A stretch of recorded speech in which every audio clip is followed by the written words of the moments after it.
love is difficult in and of itself, but the expectations of the holiday season can compound that difficulty even more. The holiday season is often a very difficult time for those who've experienced the death of a family member. I spoke with one woman recently whose husband had died. She said to me, I want to turn the calendar straight from October to January. A young mother whose daughter had died this past summer holds a Christmas stocking in her hand and asks, what am I supposed to do with this stocking? We feel our losses more sharply as yet another occasion is experienced without the death, without the person who died. Memories of past holidays sharply contrast with the loss of the present holiday. What was once a time of closeness and sharing and warmth can now feel even colder and emptier than the rest of the year. And we can feel even more set apart, more different at this time of the year. It could seem like we are all alone outside the circle of fun and laughter that everyone else is experiencing. So it's not like the Grinch, it's not like the Grinch who stole the holidays this year. It's grief that you feel is going to steal the holidays this year. And on top of this, we have COVID. I feel like in a discussion talking about grief and the holidays, we need to talk a little bit about the impact that COVID is having on our grief, even more so, on top of the fact that we're at the holiday season. So with COVID, we're seeing everyone's anxiety and their depression is elevated. Should I go out? What if I get the virus? What am I contagious? What if I give it to somebody else? How can I get the virus? And this information about COVID seems to change weekly. And then we want to make sure that our family members are safe. So this elevates our anxiety level. Also our isolation. With COVID, we're of course, we're staying indoors more, we're not connecting with others. And even with wearing masks and keeping ourselves physically distanced, it's just not the same as connecting on a more face-to-face, close personal level. And then there's how COVID has impacted grief and mourning in general. Some of you who are listening to this broadcast, maybe you've lost a loved one very recently and you weren't able to even be with them when they died. Maybe you weren't able to have a funeral service or any type of memorial service. And then in the throes of your grief and loss, you weren't able to experience the hugs from other people, the closeness, the sharing of meals, just having people around when you're feeling the weight of loss. So the holidays are now upon us, and whether we want them to be here or not, they're here, and we need to come up with ways and think about ways on how we can manage our grief during this season or during these seasons. If I were to sum up, I think the best advice that we can give one another during the holiday time while we're grieving is that we need to go easy on ourselves. You, as a griever, need to go easy on yourself. So I was thinking about what are some ways that you can go easy on yourself over the holidays while you're grieving. And I came up with 7. So if you'd like to take these down, or I can definitely share with them offline, but we have 7 ways for you to go easy on yourself over the holiday season. The first is to remember that the holidays don't have to be perfect. People put a lot of pressure on themselves that their holiday time needs to be perfect. And now with grief impacting your holiday time, this is time for you to take it easy, to know that that this holiday is going to be different than other holidays. You need to own the fact that your grief is going to impact this holiday season. So don't expect perfection. Don't have perfection as your standard. In fact, if you think about the holidays in the past that have really meant a lot to you, often it's those holidays where something imperfect happened, like the meal was burnt or something went awry and the holidays just didn't match up to what you thought they would be. And they end up being memories. So let go of the idea that your holidays are going to be perfect and just own the fact that it's going to be different. The second way that you can go easy on yourself over the holidays is to be intentional but flexible about tradition. Now, people find a lot of comfort in tradition, especially in their grief, because so many of our traditions are rooted in our connection with the loved one who has died. So sometimes we need to walk a fine line and keeping those traditions that can be very comforting, that can really mean a lot over the holidays as we're connected with our family. But also we need to be a little flexible, as it's going to be even more so those holiday traditions without the loved one present. We may need to tweak those traditions a little, to tweak them a little bit in order for them to take on a different meaning. An important question to ask as a family is, how do we honor tradition while also allowing it to change? So what is the value of the heart of your ritual? Is it togetherness? Is it generosity? Is it spirituality?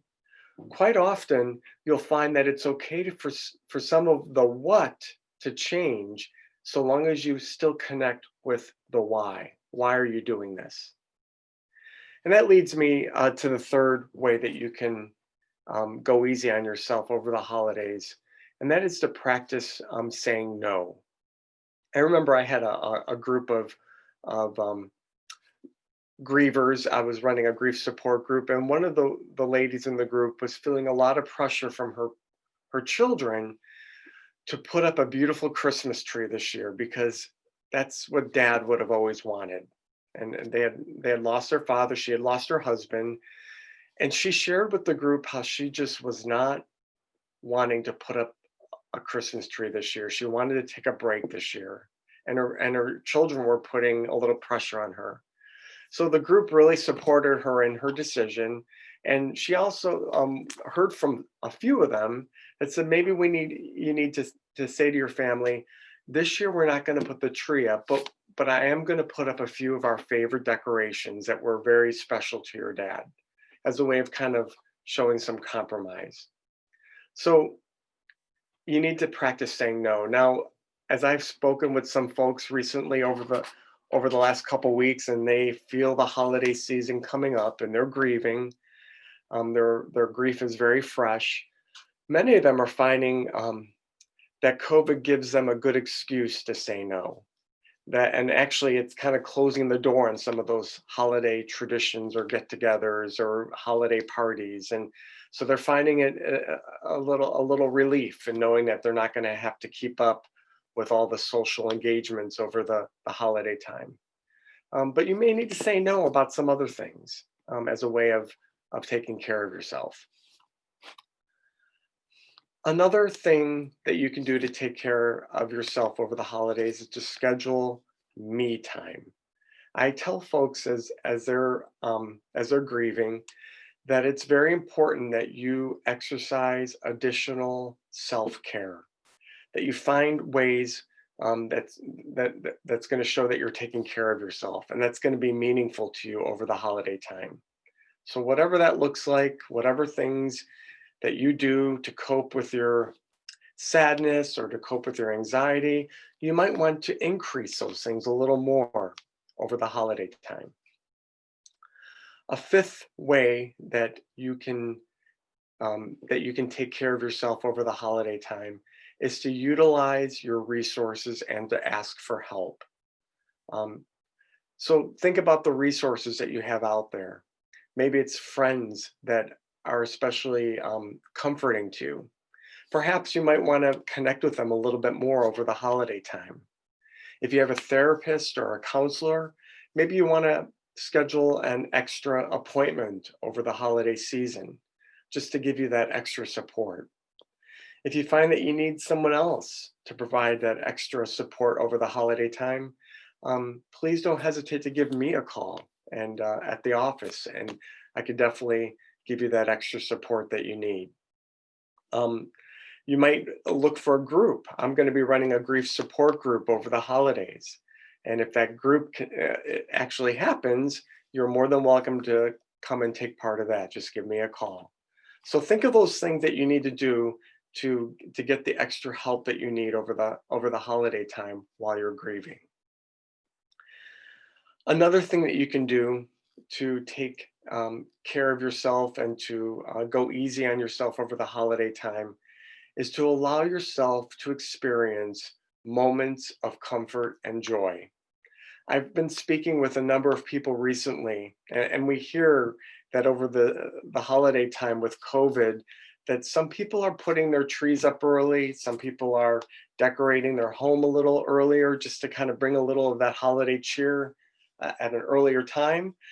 And people who are grieving are telling me that they feel guilty doing that, that they think that because they're grieving, they can't do the things that a lot of folks are doing around the holiday time to bring comfort and to bring joy. I want to encourage you to allow yourself to experience those times of comfort and joy. Uh, don't don't feel guilty. Don't feel guilty if you need to if you want to make sure that you decorate over the holiday time.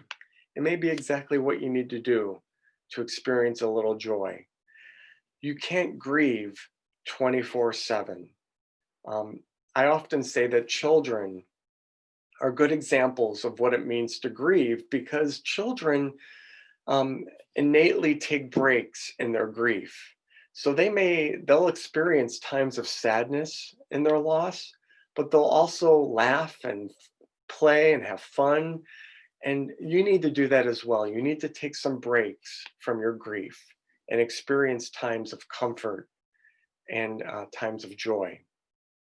And then I think the, the seventh way that you need to take it easy and be easy on yourself over the holidays as you grieve, and I think this is the most important one, is that you need to find opportunities to connect with your loved one who died. Um, there's a term out there among circles of bereavement and loss. It's called continuing bonds.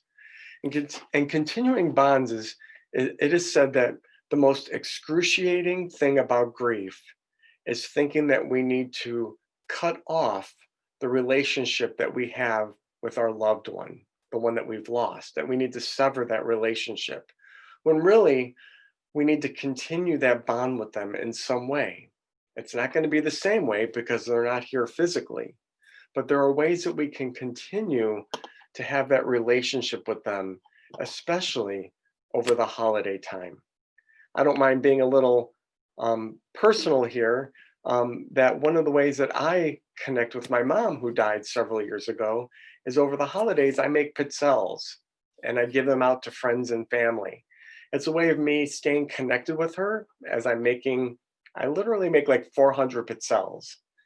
And as I'm making these pizzelles, I'm thinking about my mom and I'm finding comfort in thinking about her. And I'm giving these things to family and friends. It's a way of grieving. And so I'd encourage you to find ways that you can stay connected with your loved one over the holidays. Maybe you'll light a candle in your home as a way of staying connected. Maybe write a holiday card uh, and, and put it on the tree, a card to your loved one. There are a number of different activities that you can do with family members over the holiday time to remember them. And you could probably do many of these virtually because I know we're not going to be able to get together with our loved ones like we'd like to over this holiday season. Maybe um, wrap a big box and put a slit in the top of it, and then put notes to your loved one inside. And then maybe the following year you can open up that box and read some of those notes. Um, Food is an important part of holiday tradition and the season. So think of a dish or a cookie or a something related to the food that your loved one enjoyed. And that might be something that you'll want to do, especially over this holiday. There are a number of other things you can do. Um, but think of something that you can do that would keep you connected with them over the coming weeks as we experience Thanksgiving and then go through the rest of the holiday season. Like I said at the beginning, the holiday time is upon us. It's not going to go away. So we need to come up with ways to take care of ourselves, to go easy on ourselves, and to manage our grief over the holidays. Um, the first step is to acknowledge that this is going to be rough, it's going to be tough. But then we need to move on from there and think of ways that we can provide that comfort and that joy to ourselves and to others over the holiday time. So that's what I have to share. I have a bunch of other things I could share, but I wanted to see if anyone had any questions that they'd want to bring up that others may also have the same question.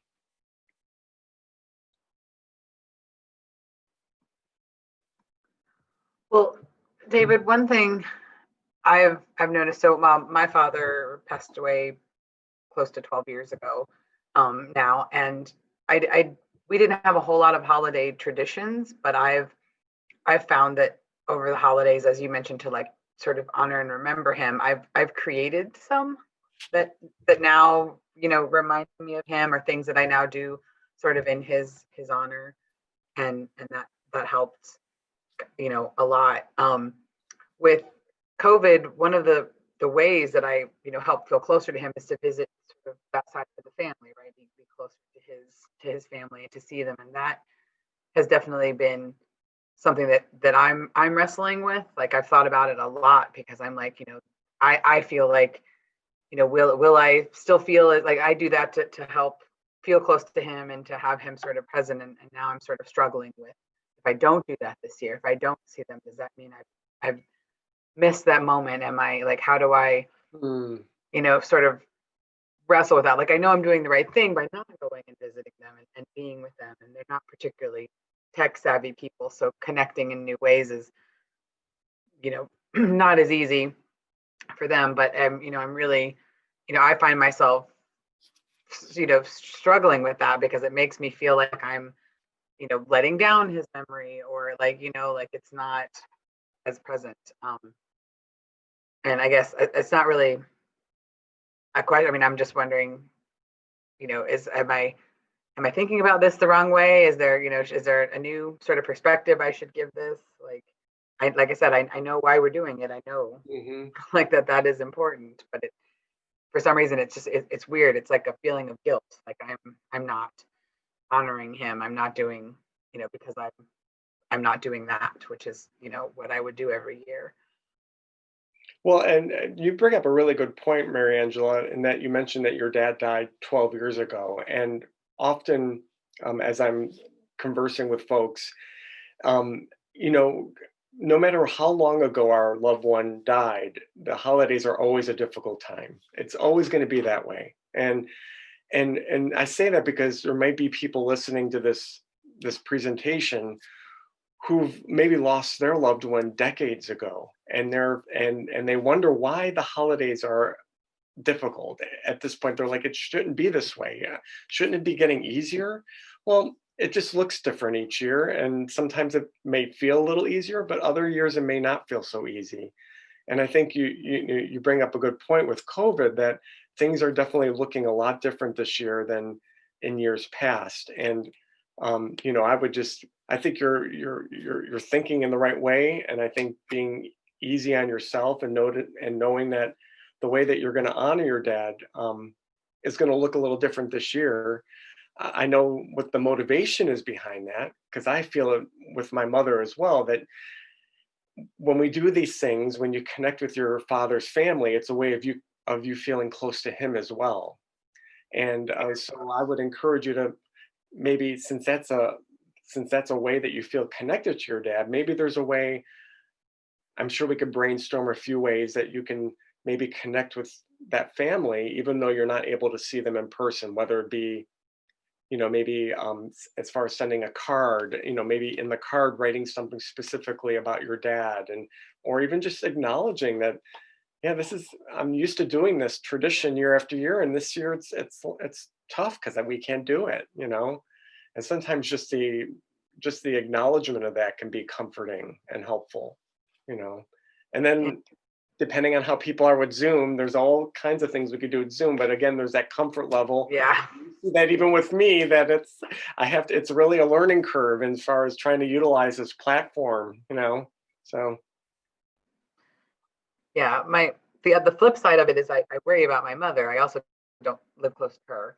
And I know that she feels a lot of grief about her sister and my grandmother at the holidays. And one of the ways she suffers that is surrounding herself with her family.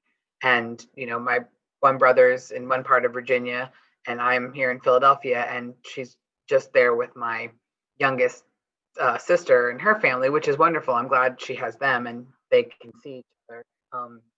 But I legitimately worry, and a lot of what you said I think is really helpful. I'm gonna forward some of that information onto her and ask her to think about those things, because I think she's not particularly easy on herself, and this is a time when I think she really needs to, because we can't all be there to support and yeah, be and there. I think it's also a good time right now for us to not underestimate the value of even something that we may think is, because you're not going to be able to go visit your dad's family right now. That's just the way it is. And I know you're perfectly, I mean, you're fine with that. That's the way it is.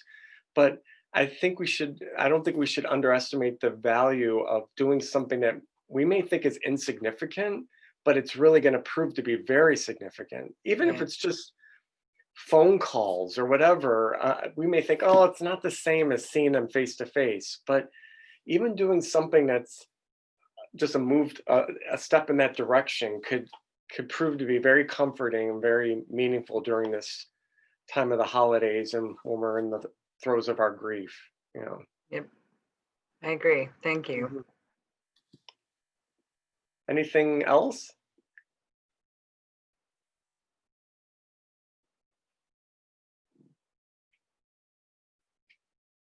I will say that if anyone is listening to this and they're looking for some additional helps and resources and some like hands-on activities and maybe even some virtual activities that you could do in your grief and loss over the holidays, an excellent website that is out there. And maybe Mary Angela, you can include this. I don't know if you're typing it out or whatever, but it's called What's Your Grief. I think it's www.whatsyourgrief.com, and it's just a very practical website that just has loads of hands-on activities and things that you could do, especially with the holidays and your grief.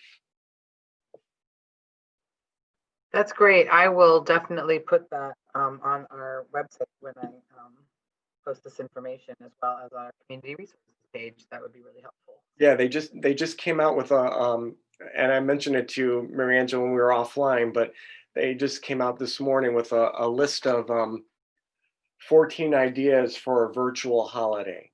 So just think, and this is talking about grief. So they're very yeah, I think they give a lot of good like present day ideas that you can do that hopefully can be a little meaningful to the folks out there as they're grieving.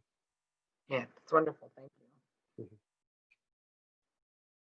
Well, I don't think we've got much else. If anyone has any questions, I think they're still muted. So, Yeah. do you have anything else you want to share with us, or we can wrap it up?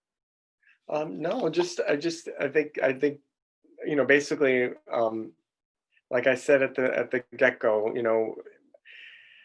I think we need to not we need to know that there's value in sharing stories and sharing memories. So anything you can do in the line of sharing memories regarding your loved one during this holiday period is going to prove to be very soothing to your soul and soothing to the soul of those that are grieving. I know a lot of people who may be listening to this, maybe they themselves aren't feeling like they're in the thick of grief right now, but they have a loved one or a friend is. And I always tell folks, because they're like, I don't know what to say to them. I don't know what to do. I know they're grieving, but I'm afraid of bringing things up. And I always say, the best thing you can do is to be your authentic self and to say just that. It might be that you say to them, listen, I don't know what to say to you. I know this is a really difficult time for you, but I'm here for you. Another thing that you might consider doing is sharing a story about their loved one, because things like that are going to be very comforting. Oh, I remember when your dad did this, or, oh, she always made me laugh when she did this. And just things like that I think, are just very powerful in the area of grief when it comes to comforting one another and soothing one another. So I just encourage people to just step out a little bit, especially with COVID. Make that extra phone call to a grieving friend or family member, maybe even on that particular holiday. Again, everyone's wondering, oh, they're going to be inundated with phone calls. Well, a lot of times people are saying that, and the person ends up not getting one phone call. So just, even if it's just to say I'm here. We did have a request in the chat to email the information, the tips that you gave. You had said you'd be able to email them. So if you can email them to me, I will forward them, as well as share those around where I post this as well. Yeah, very good. Yes. All right. Well, thank you so much, David, for being with us and for speaking to us today about this. I appreciate it.